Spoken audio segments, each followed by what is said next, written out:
Terça-feira, dia 11 de fevereiro de 2025. Sejam todos muito bem-vindos, meus amigos, a mais um vídeo do canal Terra Brasilis News.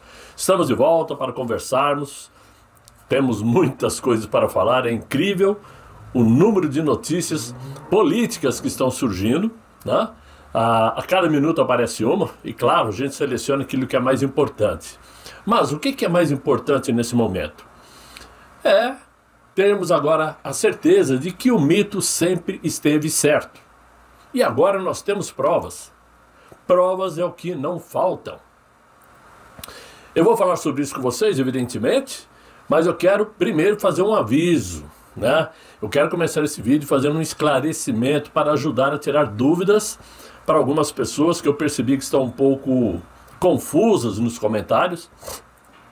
É justamente para explicar a diferença entre OEA e o CIHD. OEA, Organização dos Estados Americanos. CIHD, Comissão Interamericana dos Direitos Humanos. Muitas pessoas estão achando que quem está aqui no Brasil é a OEA. Não é. Quem está aqui é a Comissão Interamericana de Direitos Humanos, que é um órgão ligado com a OEA. Muito bem. O que é a OEA? É uma organização internacional que foi fundada em 30 de abril de 1948 para promover o que eles chamam de cooperação entre seus 35 Estados-membros nas Américas, incluindo Brasil e Estados Unidos. O secretário-geral da OEA é Luiz Leonardo Almagro, não tem nada a ver com o Pedro Vaca, né? E ele é o secretário-geral desde 2015, foi reeleito em 2020 agora. Já a Comissão Interamericana de Direitos Humanos é um órgão principal da Organização dos Estados Americanos. É um braço, né, que é responsável por promover e defender os direitos humanos no continente americano. O Pedro Vaca Villarreal não é o presidente desta comissão. Ele é somente o relator especial para a liberdade de expressão nesta comissão, desde 2020. Mas não é o presidente. Atualmente quem preside a comissão é a Roberta Clark, uma juíza. O Pedro Vaca também não é advogado de Gilmar Mendes. Alguém disse isso e todo mundo está seguindo. Ele conhece o Gilmar Mendes, tá? Então eu acho que isso dá para explicar a diferença entre uma coisa e outra. No frigir dos ovos, todos esses órgãos, até o dia que Donald Trump foi eleito, era tudo a mesma porcaria. Não resolvem nada do que interessa para os conservadores, para a direita, são todos aliciados pela ideologia de esquerda, inclusive a própria ONU, nós sabemos disso. Mas, dessa vez, quem está aqui é a Comissão Interamericana. E vamos ver o que vai acontecer com essa visita. Quem tiver alguma dúvida, vá ao Google que vocês encontram tudo, tá ok? Agora, baseado nisso tudo, é claro que essa comissão, quando chegou no Brasil, no último domingo, acabou trocando os pés pelas mãos ao decidirem, primeiramente, se reunir com os dois ministros do Supremo. É como se tivesse ido pedir bênçãos para poder agir tranquilamente dentro de Brasília. Se a comissão veio ao Brasil para analisar denúncias de instrumentalização da liberdade de expressão, que foram apresentadas tanto pelos opositores da política brasileira, ou seja, os conservadores, como pela sociedade civil, era suposto eles se reunirem primeiramente com as supostas vítimas, ouvir o que eles têm a dizer, ou o que eles sentiram quando estavam sendo perseguidos e continuam sendo, ao invés de se reunir com quem está implementando uma instrumentalização de censura e perseguição a seus opositores políticos. Eles também tiveram uma reunião com a tal ministra dos Direitos dos Humanos, a tal, que é do PT, claro, né, petista, a dona Macaé Evaristo, que tem viés totalmente esquerdista, enviesado, né? Agora, por isso, eu disse ontem que não podemos esperar muita coisa dessa visita. Depois que visitaram quem convinha para a esquerda, eles resolveram então dar uma paradinha para ouvir alguns parlamentares da oposição, como vocês estão vendo, né? Mas ainda não sabemos se ouvirão algumas vítimas que sofreram os bloqueios de redes sociais, contas bancárias, interdições, restrições e supressão de direitos processuais, além de pesadas penas de prisão por um golpe que nunca houve, né? Disso nós temos certeza. Nem teria como haver. E as famílias daqueles que precisaram fugir do Brasil para não serem presos. Bom, diante disto, agora só nos resta aguardar os próximos passos desta comissão. Ok, mas, mudando de assunto, eu quero dizer o seguinte: ontem eu acabei sendo muito contestado por algumas pessoas aí por ter dito que eu não punha minha mão no fogo por Marcel Van Hatten. Ok. Algumas pessoas pediram que eu explicasse o motivo. Eu quero, assim, nem entrar no mérito de que o Partido Novo, do qual faz parte o deputado, está no centro das atenções desde que surgiu a ideia de se buscar alternativas para substituir o nome de Jair Messias Bolsonaro, e vocês bem sabem. Vocês sabem que nós estamos falando daquela turminha que quer uma direita limpa, a turminha da Faria Lima, que usa sapatênis, não é isso? Que gosta de jogar frescobol na praia, andar de patinete nos parques. Ou seja, é uma direita que não convence ninguém, porque eles estão querendo abandonar o bolsonarismo, que foi taxado para identificar quem é conservador, como que ser conservador fosse crime. Mas eu vou falar de Marcel Van Hatten da época em que o tal João Amoedo pleiteava sair candidato à presidência da República em 2022 e depois desistiu. Vocês já estão vendo algumas imagens aí que servem para mostrar manchetes de jornais da época, de todas as coisas que aconteceram, que o Novo votou contra o voto impresso, que o Novo deu apoio a um pedido de impeachment contra Jair Bolsonaro, declarações do Van Hatten lá dentro da Câmara dos Deputados. Então eu quero dizer o seguinte: eu não estou aqui dizendo que Marcel Van Hatten é um mau político. Não, é um bom político. Ele briga, ele debate, ele fuça, ele vai atrás, ele briga com a esquerda. Mas quando eu, Paulo Alves, no meu direito, digo que eu não ponho a mão no fogo por ele, é porque realmente eu não sei exatamente até que ponto ele defende as pautas conservadoras, como pátria, família, religião. Eu ainda tenho minhas dúvidas, mas é só isso que eu queria explicar para quem não entendeu e me criticou. Mas está aí. De qualquer forma, o tempo vai mostrando quem é quem, evidentemente, né? Mas, voltando ao fato que eu citei agora há pouco, que essa turminha da comissão aí ainda não foi visitar quem está preso por supostamente ter participado de um golpe de Estado. É isso que ontem à noite, naquele programa na Cultura, o Roda Morta, com aquela blogueira, aquela blogueira metidinha pra caramba, não vou nem falar o nome dela porque eu esqueci também, mas tudo bem.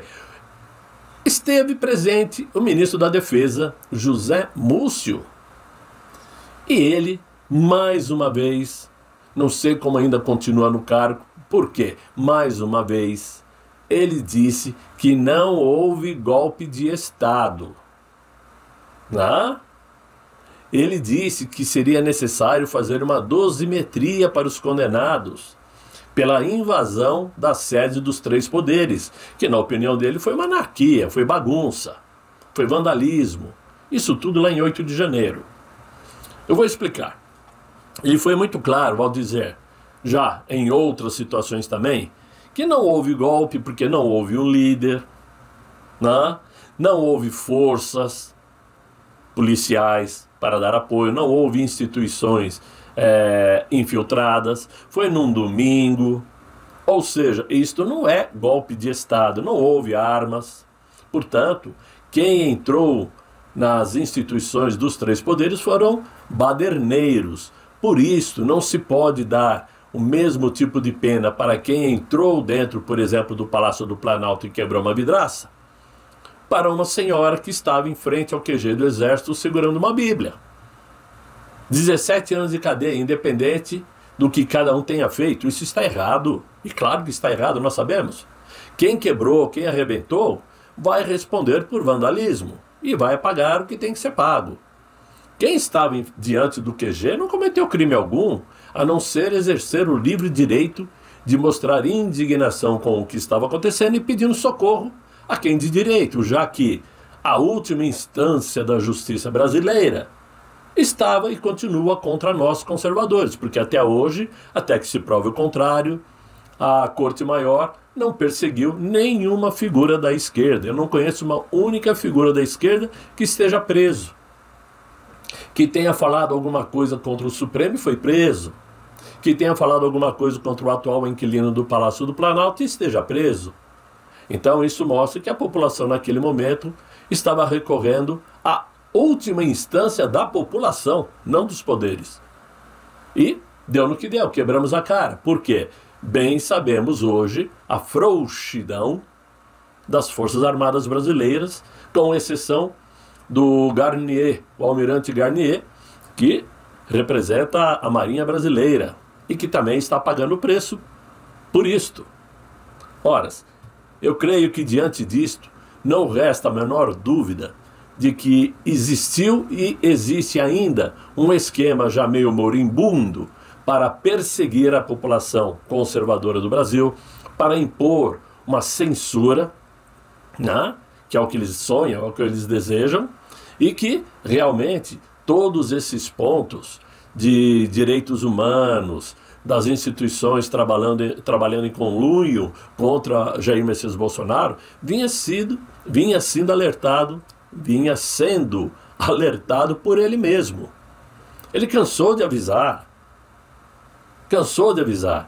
e disse que tinha coisas que não poderia dizer, porque se dissesse, certamente ele já estaria atrás das grades.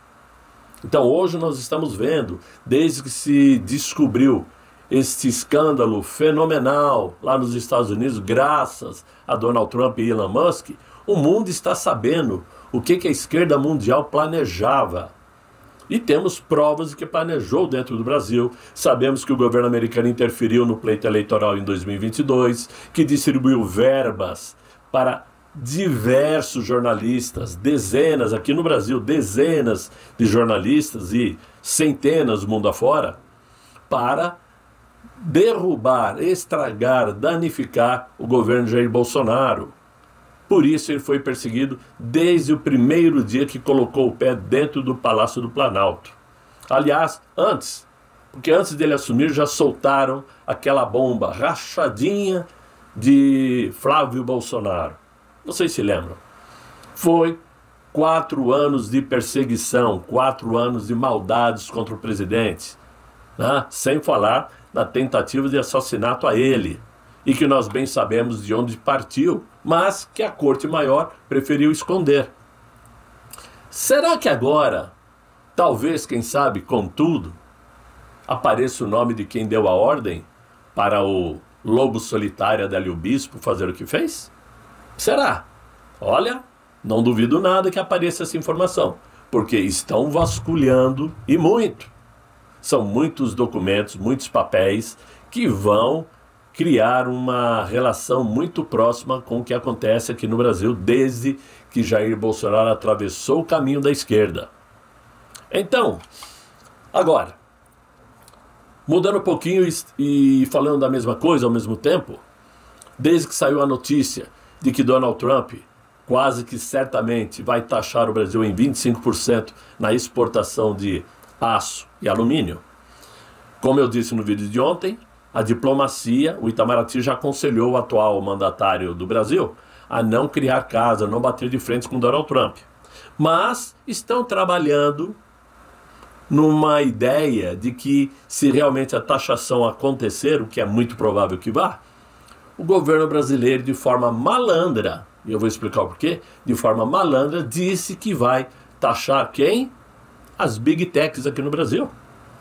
Vai taxar as redes sociais, porque dizem que o X, Facebook, WhatsApp, Instagram, todos trabalham dentro do Brasil e não pagam impostos. Então vão taxar impostos nessas redes sociais.